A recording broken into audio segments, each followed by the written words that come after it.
Hey, we are Ryan and Colin with the Enos Group, and today I'm sitting here with Colin, who has a very particular skill set, and I joked earlier that he's like James Bond, because he is.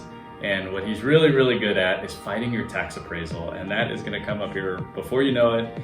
And so, Colin, if you are a homeowner and you get that notice in the mail that says your home is worth like way more than you think it's worth, what are the steps? Like, what things do I need to do to get that lowered?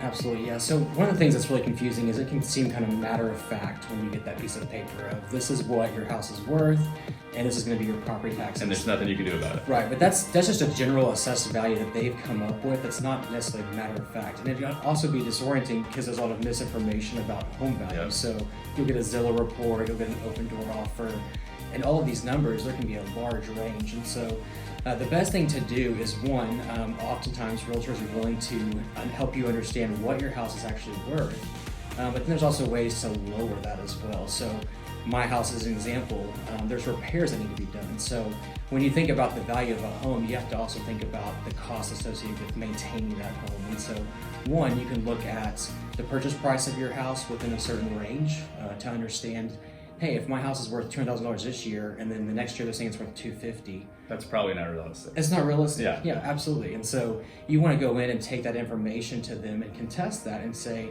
hey, last year we didn't have a jump in $50,000 in the market value. That's not happening.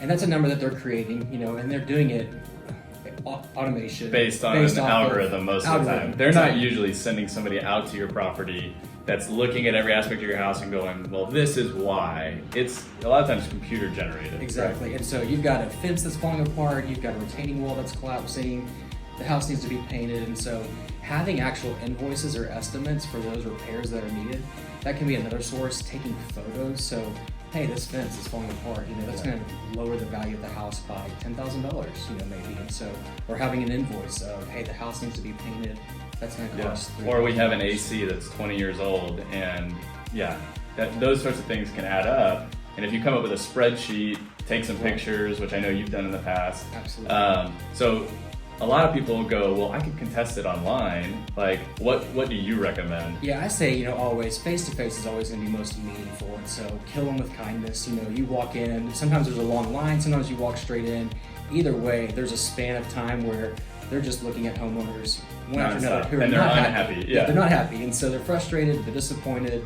And so I'll walk in and just say, hey, I recognize that this is not ideal, but I received this notice in the mail, and I just don't think it's fair, reasonable, and I'd love to talk to you about why. Yep. And sit down and just kind of explain where I'm coming from, that I've lived in the home for a certain amount of time, would love to see my home value increase, obviously, because I want to have a return on my investment, but I want to be realistic and fair. And, so and it looks like I'm getting compared to somebody that just upgraded their entire home down the street, when in reality, I need this done and this done and this done, and that's what it would cost.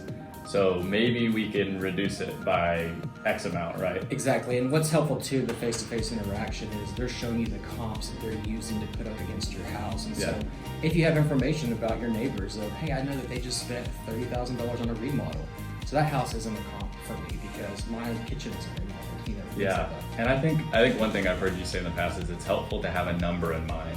Right. Like, because a lot of times they want to move you along fast, and they'll ask you like, well, what do you think it should be?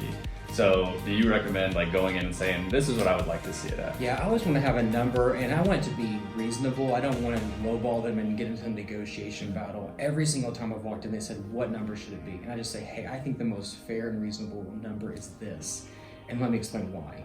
And so having a good case, not saying, well, I'm going to say this in hopes that maybe they'll drop it by 10,000, 20,000, but to have a reasonable number and say, this is what I think is fair and reasonable, often lands really well with the individual. That's awesome. That's really helpful.